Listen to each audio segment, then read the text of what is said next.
Hey, you're there. If you like the content I bring, your help is essential.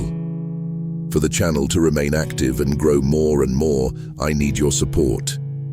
Each new follower is a huge incentive to continue creating exciting stories and videos full of fun and adventures.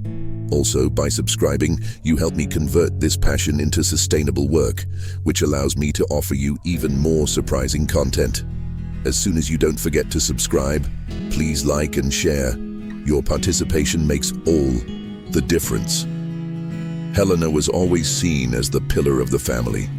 Elegant, discreet, respected in the community, she carried an air of dignity that made others forget that she once cried alone in the bathroom for nights on end. For years, she built a seemingly perfect life alongside Gustavo, a charismatic and generous businessman with whom she shared a mansion in the city's upscale area.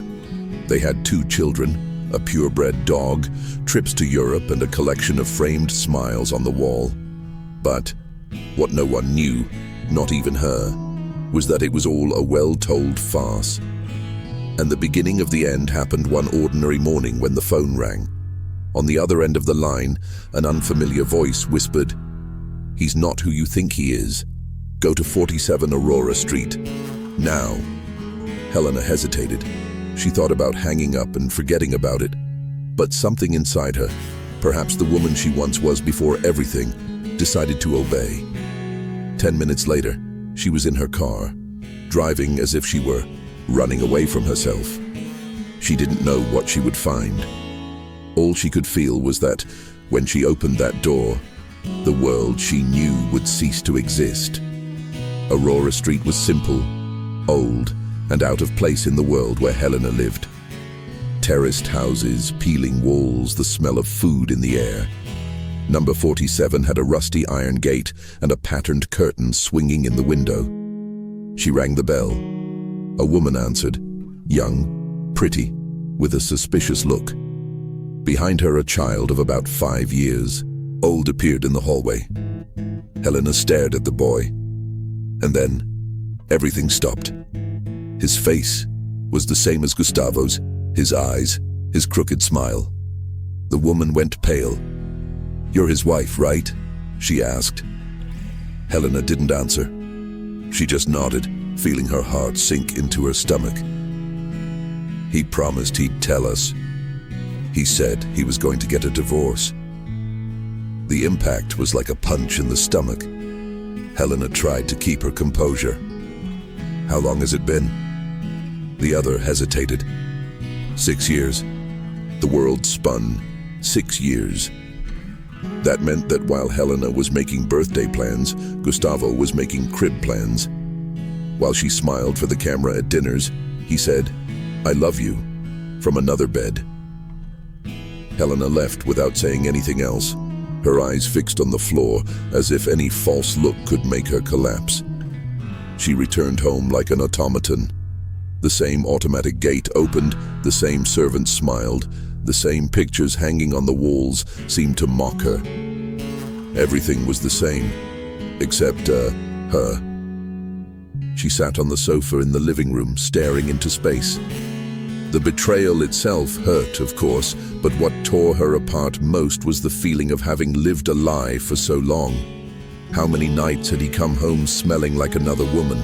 How many birthdays had he pretended to be at a party while blowing out candles in another house? What else had he been hiding?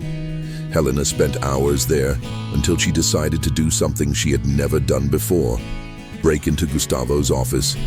She searched drawers, folders, envelopes, and she found them. A bank account in the name of a company she had never heard of. Statements, checks, payments to unknown people. More than a betrayal, it was a scheme, and he had involved her without her knowing. When Gustavo arrived, late at night, with the same rehearsed smile, he found Helena sitting with the papers on the table. "We'll talk," she said coldly. "But first, you'll tell me everything." Gustavo tried to hide it, but the sweat on his forehead gave him away. He had always been a good liar, but at that moment, in front of the woman he thought he controlled, his mask began to crack. You're exaggerating. This isn't what it seems. Helena smirked. Then explain it to me. He hesitated, straightened his tie, and sat down. And then he began to give his version of events, a distorted version, of course. According to him, the company was a side consultancy created to protect the family's assets. And the woman on Aurora Street? A mistake, a weakness. Helena listened to everything in silence, but inside her, a war was brewing. For years, she had been silenced by appearances, molded to be the perfect wife. Now, each lie Gustavo had made her feel silently angry. You put me through this without my consent, and you even had a child with another woman. He raised his voice. You don't understand what's at stake. She replied, No, you're the one who doesn't understand. I won't go down with you. That night, Helena slept in a guest room. For the first time in years, she didn't share a bed with a stranger pretending to be her husband. And she decided that from that moment on, her life would change. The next morning, she met with a lawyer. She explained what she had learned, showed him the documents. If what you're hearing here is true, your husband could be arrested, the lawyer said, his eyes serious. But Helena didn't want revenge, yet. She wanted protection and answers. While the process began in secret, Helena hired a private detective, an experienced woman who promised to dig to the bottom. And what she found was even worse. Gustavo was not only supporting another family, he was also using Helena's name as a front in fraudulent business deals. She, who had always had a clean record, could now be accused of money laundering. It was more than treason. It was sabotage, and Helena would not let that go. The following weeks were a silent game of chess. Helena pretended to be normal. She had lunch with Gustavo, smiled at social events, received visitors. But inside, she was plotting. She was gathering evidence, listening in on secret conversations, diverting documents to the lawyer's safe. With each step, she discovered more about the man she had been sleeping with for 2 decades. A man who pretended to be honest while destroying lives with a contract. And in the midst of all this, a new dilemma arose. Her children, they loved their father, and to them, Gustavo was their hero. How could she tell the truth without destroying them? How could she protect her image without leaving them vulnerable? Helena decided that it was not time yet, but one day it would be. And when that day came, she would be ready, with proof, with courage, and with something Gustavo could never have imagined: control. One afternoon, Helena followed Gustavo to one of the offices he said belonged to the shell company. She stayed in the car, watching. He entered with the confidence of someone who believes he will never be caught. Half an hour later, another woman arrived, blonde, elegant, with the same posture Helena used to have. They left together, hand in hand. The image did not surprise her. It hurt, yes, but it no longer bled. It was like seeing a previous version of herself, deluded, blind. She photographed everything. With each click, she felt freer. That would be useful, perhaps not in court, but in her reconstruction.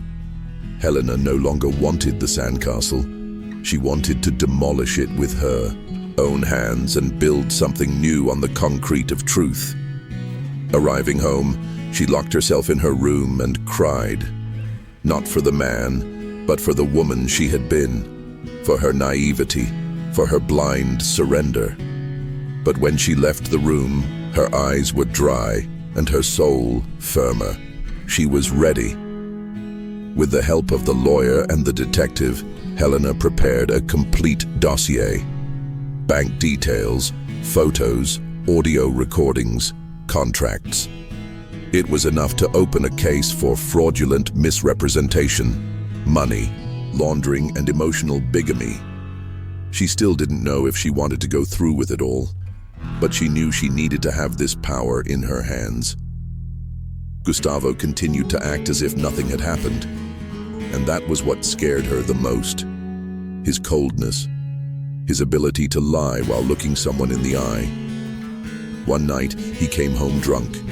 He said he was going to change, that he loved her, that only she was real. Helena looked at him calmly. "You're right," she said, her voice soft. "Only I'm real." And she helped him upstairs, put him to bed, and took off his shoes. But when he left the room, he took the file hidden in the closet and decided. The next morning, he would hand everything over to the public prosecutor's office. The complaint was anonymous, but deep down, everyone knew where it came from. In less than a week, the police knocked on the mansion's door. Gustavo was arrested at home in front of his children, neighbors, and newspapers. Helena didn't cry. She didn't run. She didn't faint. She was calm.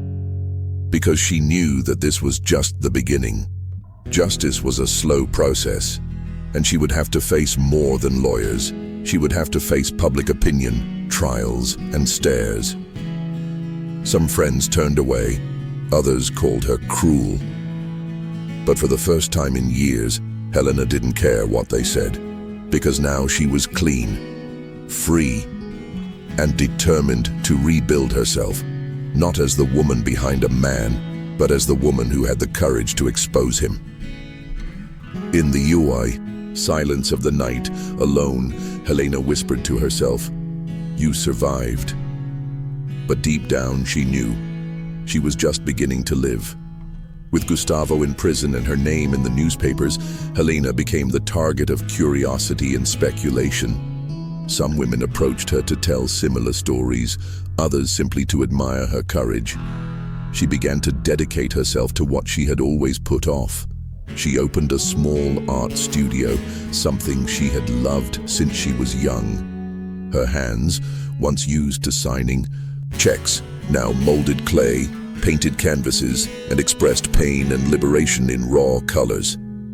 Art became a refuge and a cry. Each painting was a confession, each sculpture a stitched-up wound.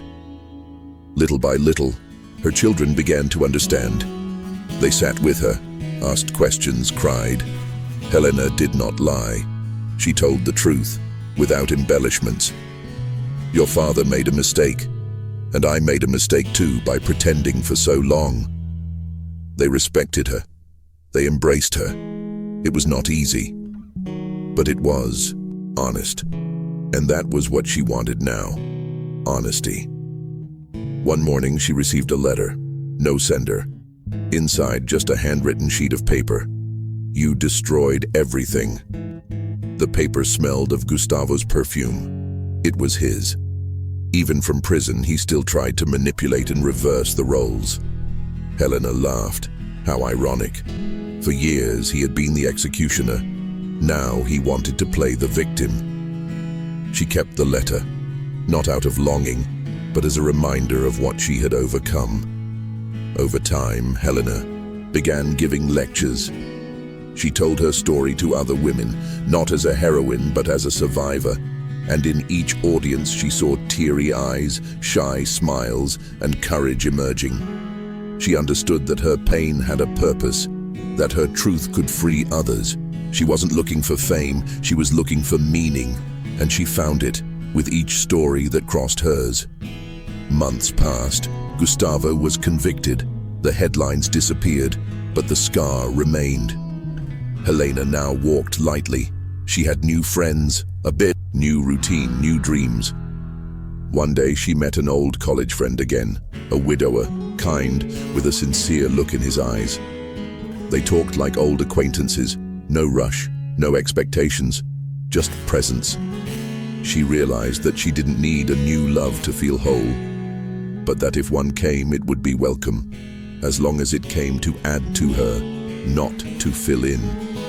What Helena experienced was not just a fall, it was a rebirth. She learned that the truth hurts, but it frees, that self-love is stronger than any alliance, And that, even after everything, there is always a new beginning waiting for us where we least expect it.